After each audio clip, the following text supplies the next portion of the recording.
वक्फ board के ज़रिए अलंद की दरगाह हज़रत लाडले मशाइख अंसारी रहमतुल्लाहि ताला अलैह के ताल्लुक़ से बात करने 1964 से लेकर लीगल बैटल चला 2009 तक। शिवलिंग का कहीं पर भी जिक्र नहीं वक्फ बोर्ड की तरफ से, न किसी सामने क्लेमेंट की तरफ से। उनका बोलना क्या था कि राघु चैतन्य की यहाँ पर, श्री राघु चैतन्य की यहाँ पर क्या है, समाधि है। क्लेम चल रहा है, लिंग का जो क्लेम चल रहा है कि यहाँ पर शिवलिंग है। अभी तक शिवलिंग कोई पेपर के अंदर, कोई क्लेम के अंदर नहीं है। 2009 की मैं बात कर रहा हूँ। 2021 में क्या हुआ, हम लोगों ने देखा किस तरीके से माहौल ख़राब करने की कोशिश की गई, कितने लोग परेशान हुए, कितने लोगों को जेलों में डाला गया, कितने लोगों के ऊपर केसेस किए गए। अब वही केस के अंदर फिर से एक मर्तबा एक अपील फाइल होती है पूजा का परमिशन के लिए।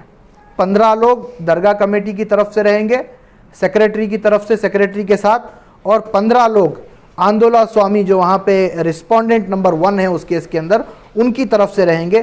फिर इस जजमेंट के ऊपर हम लोगों ने सीआरपी फाइल किया before the honourable High Court of Karnataka Kalaburagi bench में, जो आज जिसका फैसला आया है कि हाई कोर्ट का कहना यह है कि 15 लोगों की जो पूजा की परमिशन दी गई है उसको हाई कोर्ट ने कंडीशन लगाई है। क्या कंडीशन लगाई है कि ऑनरेबल हाई कोर्ट ने ये कंडीशन लगाई है कि ये पूजा के टाइम पर वहाँ पर जो चीज़ें हैं उनके साथ छेड़छाड़ नहीं की जाएगी। वहाँ की किसी भी चीज़ को चेंज करने का काम वो 15 लोग नहीं करेंगे। वहाँ के स्ट्रक्चर को बिगाड़ने का काम वो 15 लोग नहीं करेंगे। और पूजा कंप्लीट होने के बाद कोई भी डिस्पोजल ऑफ केस तक वहाँ पर नहीं जा सकता। उसको honourable Karnataka state of Karnataka high court ने, कलबुर्गी बेंच ने स्टे लगा दिया है और ये कहा है कि वक्फ बोर्ड का प्रॉपर्टी है, वक्फ बोर्ड वहाँ पर जा सकता है। तो कमेटी वालों ने फाइल किया था जो अभी ऑनरेबल कोर्ट के बिफोर चल रहा है। लेकिन सीरीज ऑफ केसेस जो 1964 से लेकर 2023 तक चले हैं उसमें वन साइडेड वक्फ बोर्ड को कामयाबी हासिल हुई है। अस्सलामुअलैकुम वरहमतुल्लाहि वबरकातुहू। सबसे पहले तमाम मीडिया का मैं शुक्रगुजार हूँ कि आप लोगों ने अपने ज़रिए वक्फ डिपार्टमेंट को अपनी बात रखने का मौका दिया। चूँकि मीडिया के ज़रिए, पुलिस डिपार्टमेंट के ज़रिए, डिप्टी कमिश्नर साहब के ज़रिए इस मौजू पर कई प्रेस कॉन्फ्रेंस हो चुकी हैं और कई क्लैरिटीज़ इस पर दी जा चुकी हैं। और चूँकि वक्फ बोर्ड को इस पर क्लैरिटी देना था, वक्फ बोर्ड के ज़रिए इस पर बात होना था, इसीलिए आज हम वक्फ बोर्ड के ज़रिए अलंद की दरगाह हज़रत लाडले मशाइख अंसारी रहमतुल्लाहि ताला अलैह के ताल्लुक़ से बात करने मीडिया के रूबरू आए। दरगाह हज़रत लाडले मशाइख अंसारी रहमतुल्लाहि ताला अलैह में ये आज जो माहौल डेवलप किया जा रहा है, सबसे पहले मैं ये बताना चाहता हूँ कि दरगाह हज़रत लाडले मशाइख अंसारी रहमतुल्लाहि ताला अलैह वक्फ गज़ीट नोटिफाइड इंस्टीट्यूशन है जो अलंद तालुक़े में आता है। ये थोड़ा सा प्रेस कॉन्फ्रेंस बड़ी होगी क्योंकि इस पर लीगल फ्रेम में और लीगल केसेस के ताल्लुक़ से डिस्कस करते हुए अवाम में जो गलत फहमियाँ हैं उन गलत फहमियों को दूर करते हुए हिंदू मुस्लिम भाईचारे को बढ़ाने के लिए हम लोग आज ये प्रेस कॉन्फ्रेंस कंडक्ट किए हैं। 1964 में पहला क्लेम दरगाह हज़रत लाडले मशाइख अंसारी रहमतुल्लाहि ताला अलैह में शंकर तुकाराम जोशी नामी एक शख्स की तरफ से फ़ाइल किया गया, जो इस तरीके से फ़ाइल हुआ कि अलंद की TMC में एक एप्लीकेशन फ़ाइल हुई जो दरगाह हज़रत लाडले मशाइख अंसारी रहमतुल्लाहि ताला अलैह का एक मुख्तसर सा इहाता है जो नाम है मज़ार हज़रत मर्दान गैब। ये एक बिल्कुल छोटा सा हिस्सा है जिसका रकबा है 24/33, 24/33। ये रकबा के ऊपर एक क्लेम हुआ किनका, शंकर तुकाराम जोशी साहब का। और शंकर तुकाराम जोशी साहब ने 1964 में TMC में एक एप्लीकेशन फ़ाइल किया कंस्ट्रक्शन परमिशन के लिए। क्या कंस्ट्रक्शन परमिशन के लिए कि उन्होंने कंस्ट्रक्शन परमिशन पूछा कि मैं ये 24/33 पर राघु चैतन्य का टेम्पल कंस्ट्रक्शन करना चाहता हूं, इसका कंस्ट्रक्शन का परमिशन आपको दीजिए, इन द ईयर ऑफ 1964। उसके बाद कंटिन्यूअसली 4 साल इसका हियरिंग चला और 7/12/1964 में उस टाइम के वक्फ बोर्ड के सेक्रेटरी, चूंकि उस टाइम पे वक्फ बोर्ड अभी कॉन्स्टिट्यूट नहीं हुआ था, तो उस टाइम पे मैसूर मुस्लिम वक्फ बोर्ड जो था उस टाइम पे उस वक्त के सेक्रेटरी साहब ने, मैसूर स्टेट मुस्लिम वक्फ बोर्ड के सेक्रेटरी साहब ने 7/12/1964 को TMC अलंद के अंदर एक अपना ऑब्जेक्शन फाइल किया। और ये बात कही कि जिस जगह पर कंस्ट्रक्शन परमिशन पूछा गया है वो जगह वक्फ बोर्ड की मिल्कियत है और दरगाह हज़रत लाडले मशाइख अंसारी की एक छोटा सा हिस्सा है। उस पर 1964 से लेकर 1968 तक एक बहुत बड़ी इंक्वायरी इसके ऊपर चली और वहाँ पर टीएमसी के द्वारा, टीएमसी के ज़रिए एक सर्वे कंडक्ट किया गया, स्पॉट सर्वे कंडक्ट किया गया, जिसमें दोनों पार्टीज़ को यानी वक्फ बोर्ड को और वक्फ बोर्ड के साथ साथ ये शंकर तुकाराम जोशी साहब को और इनके एडवोकेट्स को सामने रखते हुए टीएमसी ने सर्वे कंडक्ट किया और टीएमसी ने सर्वे कंडक्ट करके 31 दिसंबर 1968 को तुकाराम जोशी साहब के एप्लीकेशन ऑफ कंस्ट्रक्शन परमिशन को रिजेक्ट कर दिया। रिजेक्ट करके उन्होंने यहाँ पर सर्वे के बाद ये कहा कि ये जो 24/33 का जो इहाता है ये दरगाह हज़रत मज़ार शरीफ हज़रत मर्दान गैब का इहाता है और ये वक्फ की प्रॉपर्टी है। ये पहला केस कब फाइल हुआ इसका? 1964 में, जो टीएमसी में रिजेक्ट होता है 1968 में। उसके बाद सीरीज ऑफ केसेस चलते हैं। 1969 में यहाँ पे टीएमसी का 1968 में एप्लीकेशन रिजेक्ट होता है।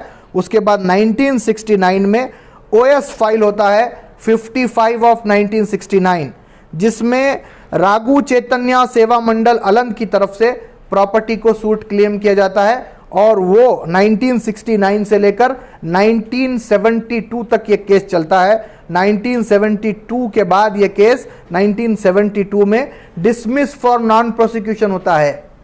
Dismiss for non prosecution in the means कि सामने वाली पार्टी जिसने क्लेम फाइल किया था कि ये हमारी जगह है वो बिफोर द कोर्ट हियरिंग के लिए नहीं आई।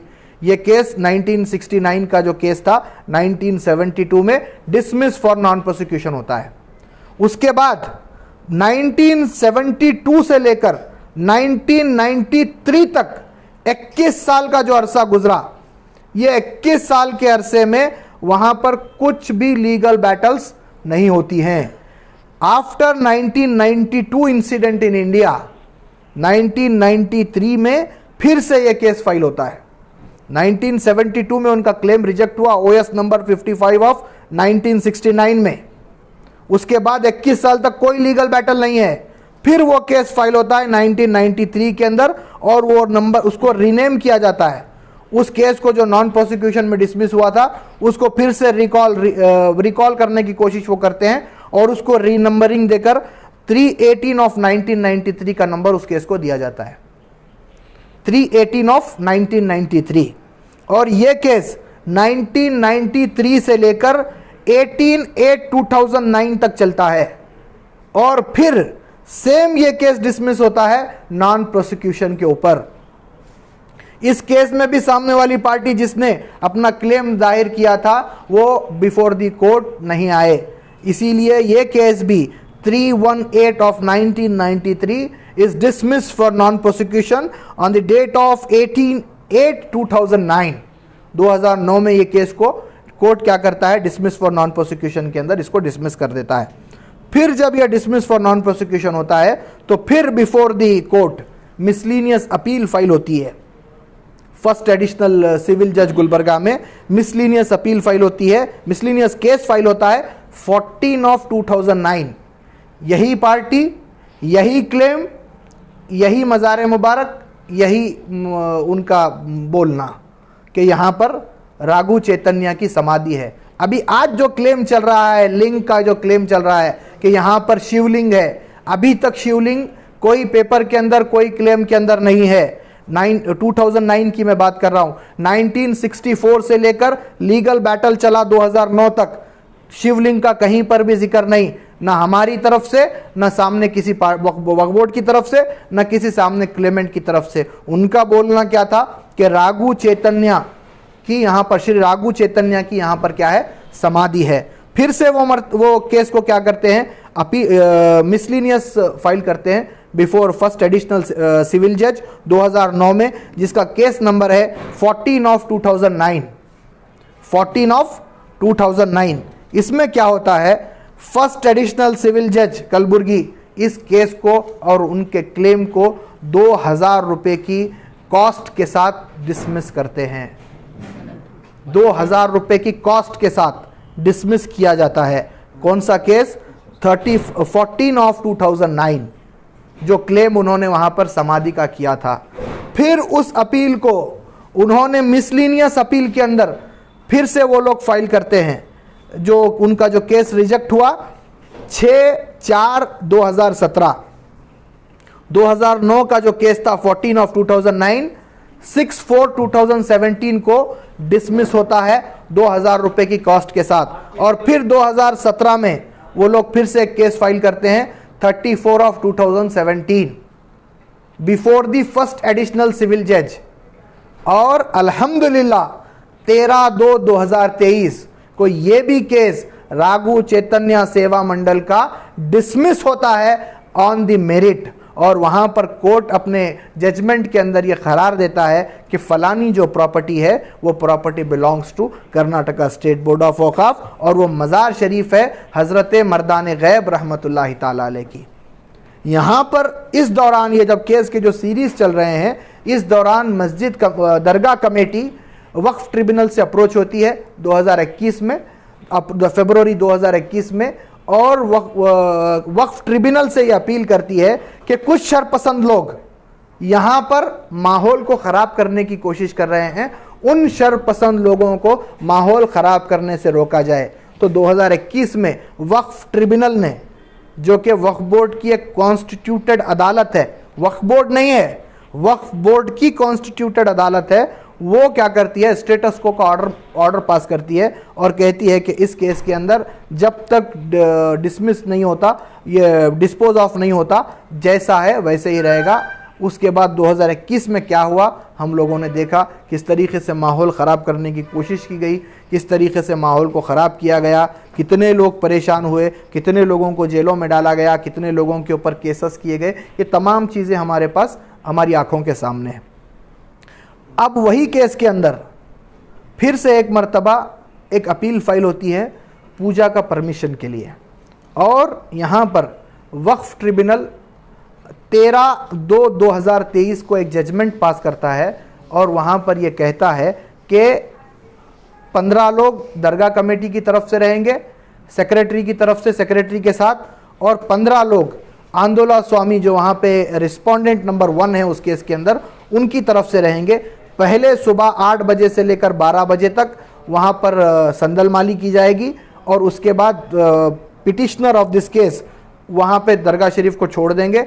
2 घंटे का टाइम रहेगा क्लीनिंग का। उसके बाद फिर 4 बजे से लेकर 2 बजे से लेकर फिर 8 बजे तक 6 बजे तक 4 घंटे का टाइम फिर वहाँ के आंदोला स्वामी को दिया गया। आंदोला स्वामी वो आएंगे अपने 15 लोगों के साथ, वहाँ पर पूजा करेंगे। पूजा करके वो भी जगह को क्या करेंगे, खाली करेंगे। और एडिशनल तौर पर जजमेंट के अंदर जज साहब ने ट्रिब्यूनल की ये लिखा था कि till the disposal of this case कोई भी पार्टी दरगाह के प्रमाइसेस के अंदर इंटर नहीं करेगी, दरगाह के अंदर दाखिल नहीं होगी, और deputy commissioner of the district एक आदमी को वहाँ पर रखते हुए वहाँ की सफाई का ख्याल करेंगे। तो वहाँ पर फिर इस जजमेंट के ऊपर हम लोगों ने CRP फाइल किया before the honourable High Court of Karnataka Kalaburagi bench में, जो आज जिसका फैसला आया है। और कलबुर्गी बेंच में वहाँ पर आज एक फ़ैसला हुआ है कि उन्होंने part of the judgment passed by the honourable Waqf tribunal को स्टे किया है, और पार्ट को उन्होंने एज इट इज़ रखा है। अब ये हाई कोर्ट के जजमेंट को मैं थोड़ा सा ब्रीफ करता हूँ कि हाई कोर्ट का कहना यह है कि 15 लोगों की जो पूजा की परमिशन दी गई है उसको हाई कोर्ट ने कंडीशन लगाई है।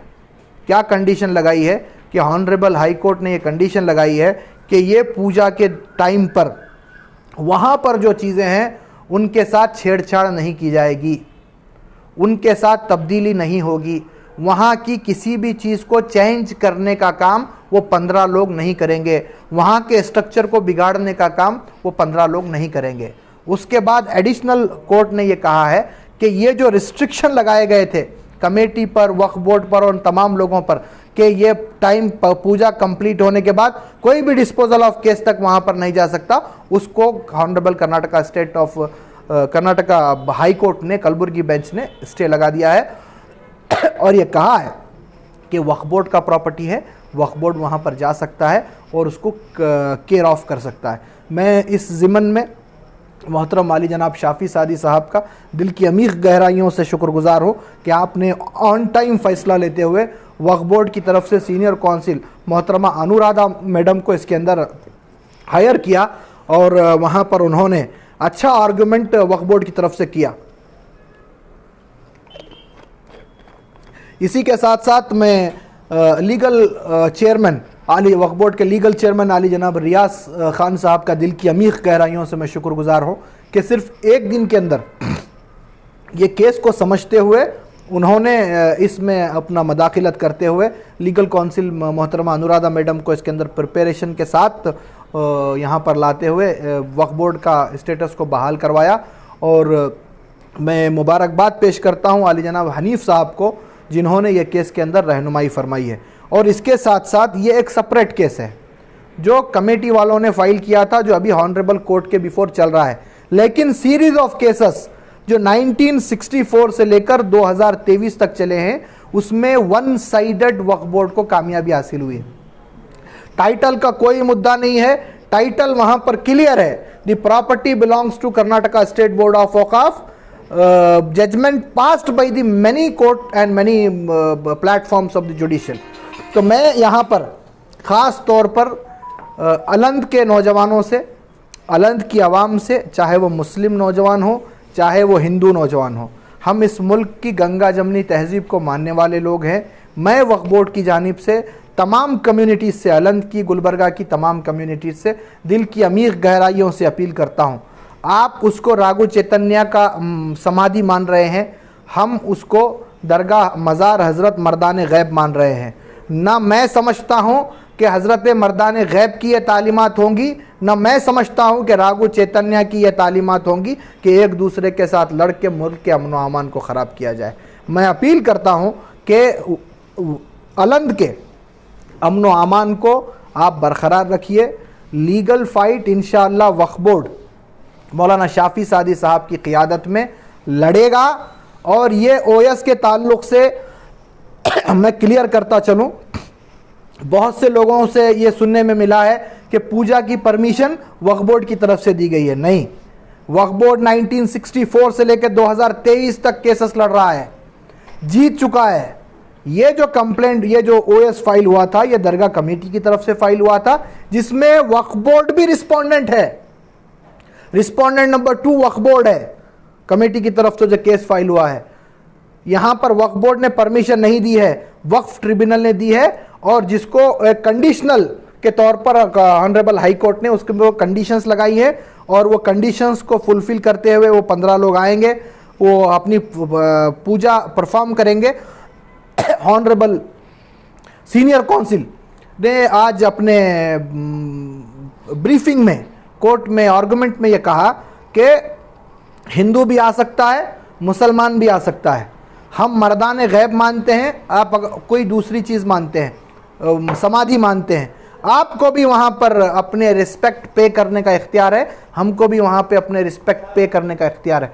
आप ख्वाजा बंदा नवाज की दरगाह में जाते हैं, वहाँ पर आप अपनी रिस्पेक्ट को पे करते हैं, हिंदू भाई हमारे, हम जाते हैं हमारे रिस्पेक्ट को पे करते हैं। वहाँ पर आइए, अपने रिस्पेक्ट को आप वहाँ पे कीजिए, लेकिन उसके स्ट्रक्चर को चेंज कर हम स्ट्रक्चर को चेंज कर उसको समाधि बनाएंगे, इस तरीके की बातों को कर्नाटका स्टेट बोर्ड ऑफ वक़ाफ़ नहीं मानती। और मैं इस प्रेस कॉन्फ्रेंस के ज़रिए deputy commissioner of the district और सुपरिटेंडेंट ऑफ पुलिस से मैं अपील करता हूँ कि अमन व अमान को बरकरार रखने के लिए और अलंद की फ़िज़ा को अमन के साथ क़ायम रखने के लिए डिस्ट्रिक्ट एडमिनिस्ट्रेशन जो भी इक़दाम उठा रहा है, कर्नाटका स्टेट बोर्ड ऑफ वक़ाफ़ मुकम्मल तौर पर उसके साथ खड़ी है, और डिस्ट्रिक्ट एडमिनिस्ट्रेशन का हम साथ इस मुल्क के अमन व अमान को बरकरार रखने के लिए देंगे। और हम गुजारिश करते हैं कि किसी के ज़रिए से इस मुल्क की माइनॉरिटी पे अगर सितम ढाया जा रहा है तो ये आपकी रिस्पॉन्सिबिलिटी है, आपको आना है और माइनॉरिटी को प्रोटेक्ट करने का काम करना है।